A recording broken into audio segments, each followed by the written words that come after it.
Drainage problem குறைக்கும். கொஞ்சம் கொஞ்சமாக காலகட்டம் மாறும்போது அந்த ஏரியாவில் பெருங்குடி சுற்றுவட்டாரத்தில் 2-3 கிலோமீட்டரில் இருக்கிற இந்த ஏற்கனவே 40 வருடங்களாக இந்த நீர்ச்சட்டோ குப்பை மூலியமாக பாதிக்கப்பட்ட நிலத்தடி நீரை சுத்திகரிப்பு செய்ததுக்கு அப்புறமா இங்கே வந்து நாங்கள் அங்கங்கே பைலட் போர் போட்டு அதோட வாட்டர் குவாலிட்டி எப்படி இருக்குன்னு டெஸ்ட் பண்ணி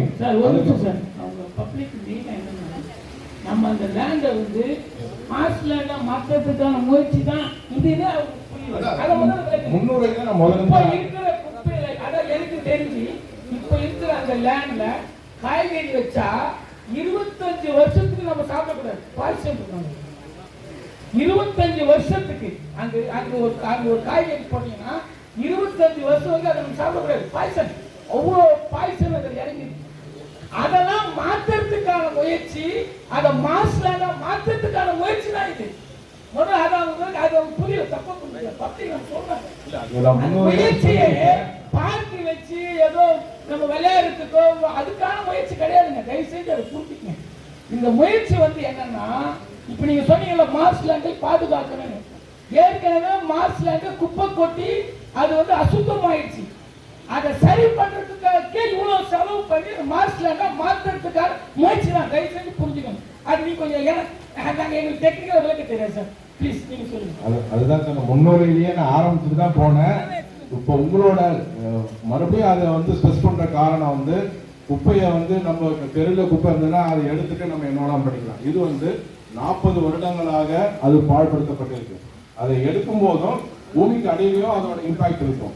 அதை வந்து நம்ம டீக்ரடேஷன் பண்ணணும்னா நேச்சுரலாக தான் பண்ண முடியும். இல்லாட்டி 10 மீட்டருக்கு நீங்கள் மண்ணை தோண்டி எடுத்து பண்ண முடியாது. அதுக்கு நேச்சுரல் ப்ராசஸ், அதுக்கான டைமை கொண்டு போகிறதுக்காக தான் இங்கே வந்து வாக்கு மூலியமாக இந்த பாட்டு மூலியமாக அதோட பயோ ரெமிடியேஷன் சொல்லுவாங்க ஆங்கிலத்தில். அது மூலியமாக நம்ம வந்து மறுசுழற்சி பண்ணி அதோட ஒரிஜினல் ஸ்டேஜுக்கு கொண்டு போகிறதுக்கான திட்டமாக தான் இதை நம்ம கருதுறோம். இப்போ உங்களோட கருத்துக்களை ஒவ்வொரு அவங்க இன்ட்ரடியூஸ் பண்ணி தெரிவிக்குமாறு கேட்டுக்கொள்கிறேன். உங்களோட ஆலோசனை எதுவும் இருந்தாலும் ரிட்டர்ன் படிவம் கொடுத்துருக்காங்க, அதிலே நீங்கள் வலியுறுத்தி கொடுக்கலாம். என்னுடைய பேர் குமார் ராஜா, வேளச்சேரி நலவாழ்ச்சிகள் கூட்டமைப்பினுடைய தலைவர். ஏன்னா நாங்கள் வந்து ரொம்ப நாளா கிட்டத்தட்ட சேவ் பள்ளிக்கண்ணி மாஸ்டர் போறோம்னு சொல்லிட்டு கிரீன் வேலை தேடி கிட்டத்தட்ட 25,000 ட்ரீ எல்லாம் வச்சிருக்கோம். அண்ணெல்லாம் வந்திருக்காங்க.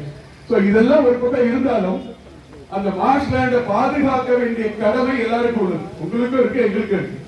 ஏன் பாதுகாக்கணும்னா இது ஏரி அல்ல. முதல்ல எல்லாரும் புரிஞ்சுக்கணும், இது ஏரி அல்ல. மார்ஷ்லேண்டுங்கிறது நிலத்திற்கும் கடலுக்கும் உள்ள தொடர்புடைய இடம். கடல்ல இருந்து தண்ணி இங்க வரலாம், இங்க இருந்து தண்ணி கடலுக்கு போகலாம். ஒரு சின்ன பாண்டு மாதிரி என்டையர் சவுத் சென்னையில பெய்யக்கூடிய மழை அத்தனையும் வாங்கி கொண்டு மெதுவாக கடலுக்கு விடக்கூடிய ஒரு மிகப்பெரிய அமைப்பு. இது இறைவனால் கொடுக்கப்பட்ட கொடை. நம்ம யாரும் இந்த லேக்கை உருவாக்கல, இந்த மார்ஷ் உருவாக்கல. அதுதான் மார்ஷ்லேண்டுக்கும் கடலுக்கும் வித்தியாசம். அந்த மார்ஷ்லேண்ட்ல 445 ஏக்கர் சென்னை மாநகராட்சி வசம் உள்ளது என்று சென்னை மாநகராட்சி டிக்ளேர் பண்ணியிருக்காங்க. அதுல ஒரு பகுதி தான் குப்பை கொட்டிட்டு இருக்காங்க. ஒரு பகுதியில மெட்ரோ வாட்டருடைய சுவேஜ் ட்ரீட்மெண்ட் நடக்குது. இதெல்லாம் பண்ணா கூட இந்த சுவேஜ் ட்ரீட்மெண்ட் 100% ஃபுல்ஃபில்லா பண்ணல. அது ஒரு பார்ஷியல் ட்ரீட்மெண்ட் இருக்கு. இந்த தண்ணியும் நம்ம அதுதான் விடுறோம். எப்படி 10 வருஷத்துக்கு கழிச்சு எப்படி அது பியூரிஃபை ஆகும்னு தெரியல. ஏன்னா அந்த 10 வருஷம் ஏதோ சொல்லியிருக்கீங்க. என்னை பொறுத்த வரைக்கும் மார்ஷ்லேண்டாவே விடுங்க. அதுக்கு ஒரு சின்ன நாங்க வந்து என்ஜிடில நேஷனல் கிரீன் பெஞ்சிங் கேஸ் போட்டிருக்கோம். என்ன கேட்டிருக்கோம்னா அவங்களுக்கு entire marshland under the protected act forest act கீழே கொண்டு வந்து கொடுக்கறத கேட்கிறோம். வேற ஒண்ணுமே வேணும். அந்த ஃபாரஸ்ட் ஆக்ட் கீழே கொண்டு வந்துட்டீங்கன்னா வனத்துறை சட்டத்தின் கீழே அது பாதுகாக்கப்படும் எல்லா இடத்துலயுமே. அப்ப பெருங்குடி சிட்டிலேருந்து சைதாப்பேட்டையோட ஒரு சிட்டி முடிஞ்சு போச்சு. இங்க வரும்னா பெருங்குடி போதான் பெரிய போராட்டம் அவங்களுக்கு. இன்னும் பெருங்குடியா போகணும் அப்படின்பாங்க. அப்ப இப்ப அர்பனைசேஷன்ல வளர்ந்து போச்சு. அதனால எல்லாரும் நம்ம போர்டை தூக்கி வெளியில வச்சுக்கிறோம். அது கம்பல்ஷன். அது நீங்க வேணும் நானும் அது யாரும் காரணம் இல்லை. நமக்கு தேவைகள் இருக்கு. அதனால நம்ம தள்ளி போறோம். அதனால குற்றஞ்சாட்டுறதோ குறை சொல்றதுக்கு மட்டுமே நம்ம வேலை இல்லை. How to improve. 450 ஏக்கர்ல 225 ஏக்கர் பல வருடங்களாக 78 கொட்டிட்டு வந்து. அப்ப யாருக்கு ஒரு பேப்பர் கூட வந்தது கிடையாது மாநகராட்சிக்கு. ஏன்னா யாரும் இல்லை இங்க. கவர்மெண்ட் லேண்ட் 2000க்கு அப்புறம் அர்பனைசேஷன் வந்த பிறகு விரிவாக்கமாக வந்த பிறகு தான் வீடுகள் வந்து அது எடுக்க வேண்டிய சூழ்நிலை வருது. இப்போ இன்னும் சொல்றேன், காலப்போக்கில் இந்த வரவே இருக்கவே இருக்காது. ஆனால் டைம் ஆகும். உடனே செய்ய முடியாது. சொன்னமாக 2500 டன் கொட்டுறது ஒரே நாளில் மாற்ற முடியாது. இது வந்து 80 லட்சம் 20 லட்சமா இருந்தது 30-40 ஆகி இன்னைக்கு 1 கோடி பேர் வந்திருக்காங்க. அப்போ நம்ம பிளான் பண்ணும்போது 78 அப்படி இருந்தது சார். நான் தஞ்சாவூர்காரன், எனக்கு தெரியும் விவசாயத்தை பற்றி. நீங்கள் சொல்லணுங்கிறது அவசியம் இல்லை, பல்லுயிர் எல்லாம் தெரியுது. இடம் இருக்கணும்ல எனக்கு, அங்கேயே விவசாயம் பண்ண ஆள் இல்லை சார். நம்ம வந்து டுவர்ட்ஸ் பயோடைவர்சிட்டி தான், நீங்கள் பற்றி கவலைப்பட வேணாம். பயாலஜிக்கல் ஃபேக்டரில் தான் போகிறோம். இது வந்து ஒரு மாற்றத்துக்காக குப்பைகளை அகற்றிட்டு காலியாக உள்ள இடத்துல பார்க்கு மாதிரியோ இல்லை தண்ணி தேங்குற மாதிரியோ, அது வந்து எகென்ஸ்ட் என்விரான்மெண்டல் கிடையாது. எந்த எகென்ஸ்ட் என்விரான்மெண்டல்? நம்ம தெரிஞ்சதான் எல்லாம் பேசுகிறோம். Against environment it is open space. Concrete சும்மா வெள்ளையா போட்டு கட்டுறாரு, காங்கிரீட்லாம் கிடையாது. we are told only stones, கல்லு தான். காங்கிரீட் சிமெண்ட் இதெல்லாம் குறைச்சிருவோம். நீங்க அதை பத்தி கவலைப்படலாம். பார்க் பிளான்ட் ரெடி பண்ணி கேஸ் உற்பத்தி பண்ண போறாங்க. டெய்லி வர குப்பைகளை அங்க இடத்துல போட்டு பண்ண போறாங்க. ஒரு ஸ்டெப்பா தான் முன்னேற முடியும். ஒரே நேரத்தில் உங்களுடைய கருத்து அரசு அதுதான் நினைக்குது, அரசாங்கமும் அதான் நினைக்குது. மக்களுடைய அரிய கருத்துக்களை கேட்டு இதுல ஏதாவது தவறுகள் இருந்து இதுல ஏதாவது குறைபாடுகள் இருக்கு, அதை நம்ம மாத்திக்கணும்ன்றதுனாலதான் இன்றைக்கு இங்க இருக்கிற பிளாஸ்டிக் கழிவுகள் எல்லாம் வேற வேற ஸ்டேட் சிமெண்ட் ஃபேக்டரி தயாரிச்சு அங்க இருக்கின்ற அரசு பஸ்ஸுங்களுக்கு தான் அந்த கேஸை தயாரிக்கிறாங்க. நம்ம குப்பை எதுவுமே பரும் சுழற்சி எதுவுமே பண்ண முடியாது, அதுல இருந்து ஒரு மாற்று இது எதுவுமே பண்ண முடியாதுன்னா அந்த குப்பைகள் வந்து திருப்பி திருப்பி எங்கேயாவது ஒரு இடம் காலியாகிற இடம் இன்னைக்கு இங்கே கொட்டுவாங்க, நாளைக்கு இன்னொரு 20 கிலோமீட்டர் தள்ளி அங்க போய் கொட்டுவாங்க. அது அப்படியே போய்கினே இருந்தா அதுக்கு ஒரு நிரந்தர தீர்வு இருக்காது, உங்களுக்கு எல்லாருக்கும் தெரியும். அதனாலதான் இப்ப நீங்க தமிழகத்தோட முதல்வர் வந்து இந்த வர்ற கேஸோட இது குப்பைகளை வந்து புது குப்பைகளை வந்து கேஸா உற்பத்தி பண்றாங்க. ஒரே நேரத்துல ஒரு மொத்தத்தையும் செய்ய முடியாது. இன்னைக்கு முன்ன இருந்த விட இப்ப பெருங்குடி குப்பை எவ்வளவு குப்பை குறைஞ்சிருக்கு. ஆனா அன்றாட வர குப்பைகளுக்கு தான் இந்த கேஸ் உற்பத்தி பண்றாங்க. அதன் மூலமா தான் கொஞ்சம் கொஞ்சமா குறைச்சி கொண்டு வரும். உங்களுடைய அரிய கருத்துக்கள் இன்னும் நீண்ட நாட்கள் ஆகும். நிச்சயமா இது உடனே எடுத்துன்னு போய் 2 கிலோமீட்டர் தள்ளி ஓடுது. அது செங்கல்பட்டு மாவட்டத்துல இருந்து 36 லேக் அபிஷியலா எடுத்துட்டு வருது. அதோட சர்ப்ளஸ் வாட்டர் கேரி பண்ணுது. பிடபிள்யூ அபிஷியல் சொல்றாங்க 3000 கியூசெக்ஸ் எடுத்துட்டு வருதுங்கிறாங்க. கிட்டத்தட்ட மேட்டூர் டேம் ஒரு தடவை திறக்கிற அளவு தண்ணி வருது. இந்த ப்ராப்ளத்தை நாங்க 5 வருஷம் பெட்டிஷன் போட்டுட்டு இருக்கோம், எல்லா ஏரியும் தூர்வாரி கனெக்ட் பண்ணோம் அப்படின்னு. ஆனா இயற்கையாவே இது இன்லெட் அவுட்லெட் இல்லைனாலும் இயற்கையாவே எல்லா ஏரியுமே இந்த பள்ளிக்கரணை சதுப்பு நிலத்துல தான் வடியுது. ஸோ பெரும்பாக்கம் மார்ஷ் என்டர் பண்ணி பள்ளிக்கரணை சதுப்பு நிலத்துல வருது. ஆனா நீங்க கொள்ளளவை திரும்ப குறைக்க குறைக்க குறைக்க எங்களை மாதிரி அந்த பக்கம் சிறுசேரி, நாவலூர், தாழம்பூர் எல்லா அந்த பக்கம் இருக்க எல்லா புது கம்யூனிட்டிஸ் எவ்வளவு ஹைரைஸ் பில்டிங்ஸ் கட்டுறீங்க. நாங்க எல்லாரும் வருஷத்துல 2 மாசம் கிட்டத்தட்ட 1 வாரம் இல்ல 10 நாள் நாங்க வெளியே போயிட்டு இருக்கோம். நீங்க இப்படி கொள்ளளவை குறைக்க போறீங்க முடிவு பண்ணிட்டீங்க. ஏன்னா நீங்க சிட்டிக்குள்ள இருக்கீங்க, குப்பை கொட்டுறீங்க. எங்களோட குப்பை இங்க வரல, வேற இடத்துக்கு போகுது. ஸோ குப்பை போடுறது நம்மளால மாத்திக்க முடியாது அப்படி நம்ம நினைச்சோம். இல்ல வந்து மார்ஷ்லேண்டை ஃபாரஸ்டா கன்வெர்ட் பண்ணி தான் மார்ஷ்லேண்டை கன்வெர்ட் பண்ணோம் அப்படிலாம் எதுவும் ப்ராசஸ் இருந்துச்சுன்னா எங்களுக்கு 2 மாசம் நீங்க வீடு கொடுத்துருங்க. ஏன்னா நாங்க வருஷம் 2 மாசம் வசதி உள்ளவங்க ஹோட்டல்ல போய் தங்குறோம், இல்லைன்னா வசதி இல்லாதவங்க ஷெல்டர்ல போய் தங்குறாங்க. பக்கத்துல வந்து ஒரு சின்ன நகர் 2 நகர் இருக்கு, எழில்முக நகர், ஜவஹர் நகர். அவங்க கழுத்தளவு தண்ணியில தான் வெளியே போறாங்க. நவம்பர் மாசம் டிசம்பர் மாசம் நடக்குது. செங்கல்பட்டு கலெக்டருக்கு நாங்க மனு கொடுத்து அழுத்து போயிட்டோம். நீங்க சதுப்பு நிலத்தை ஃபாரஸ்டா மாத்தாமே சதுப்பு நிலமாவே கன்வெர்ட் பண்ணா சான் பிரான்சிஸ்கோ போய் போங்க. உலகம் பூராவும் வெட்லாண்ட்ஸை ரெஸ்டோர் பண்றாங்க. ஐநா சபையும் அதான் சொல்லுது. UNEP is stating that wetlands can absorb more carbon than any forest. So without converting into forest, நீங்க ecologists ப்ளீஸ் போய் கத்துட்டு வாங்க டெக்னாலஜியை.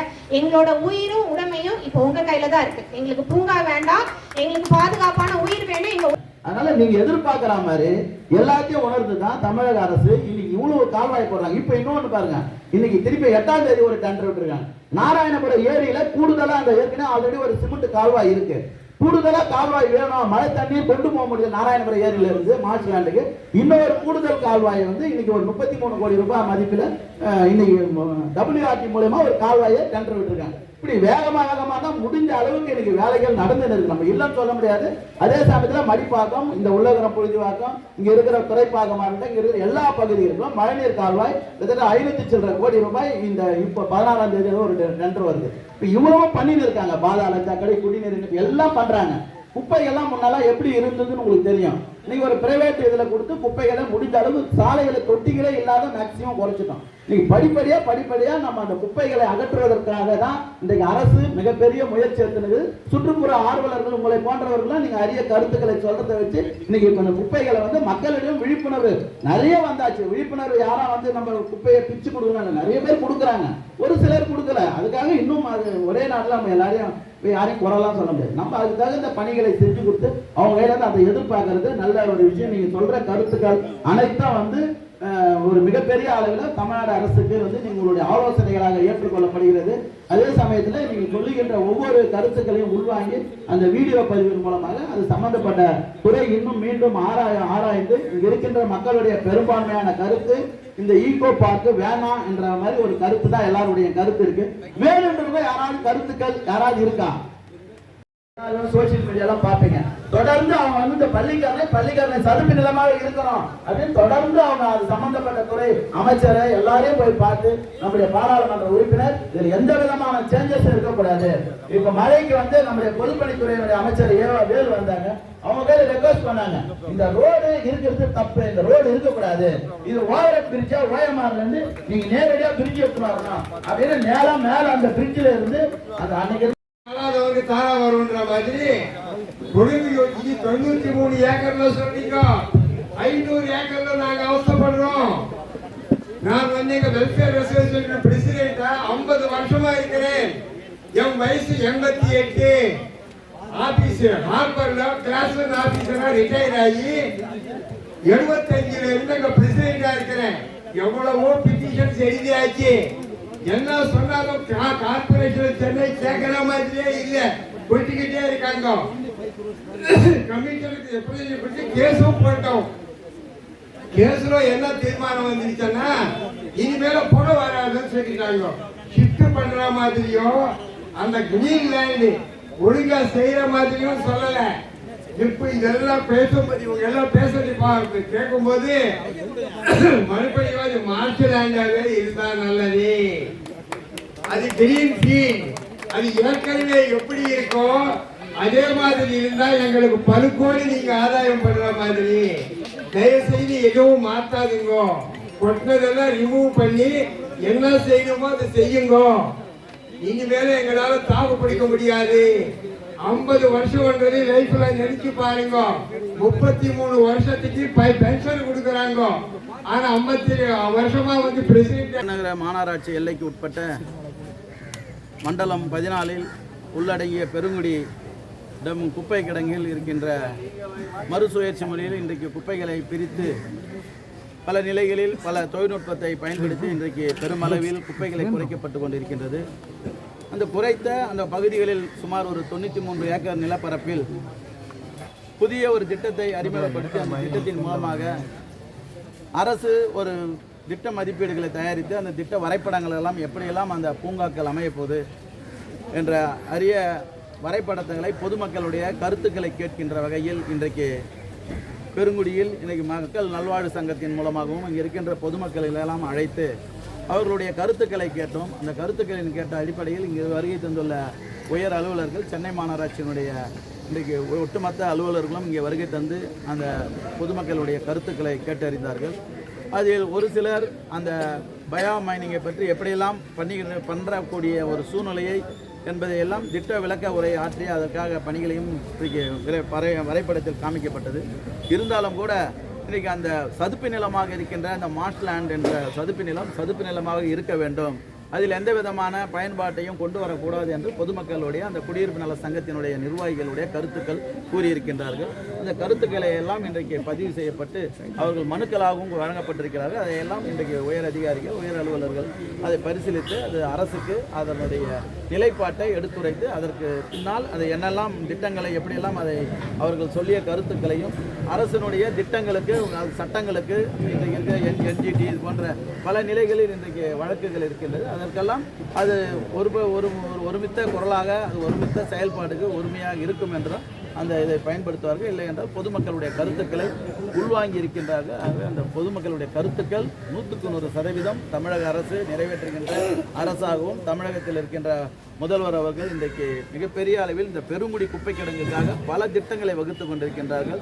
அன்றாடம் வருகின்ற குப்பைகளை கூட இன்றைக்கு வெளிநாடுகளில் இன்றைக்கு எப்படி அதை கேஸாக தயாரித்து அதற்கு பயன்படுத்துகின்றார்களோ அது போன்ற திட்டமும் இன்றைக்கு இந்த பெருங்குடியில் வருகின்ற அன்றாடம் குப்பைகளையும் அகற்றுகின்ற ஒரு திட்டத்தையும் இன்றைக்கு நடைமுறைப்படுத்துவதற்கான பணிகள் நடைபெற்று கொண்டிருக்கிறது. ஆகவே இன்றைக்கு பெருங்குடியில் இன்றைக்கு எவ்வளவோ குப்பைகள் இன்றைக்கு குறைந்திருக்கிறது, அதையும் பொதுமக்கள் பாராட்டுகின்றார்கள்.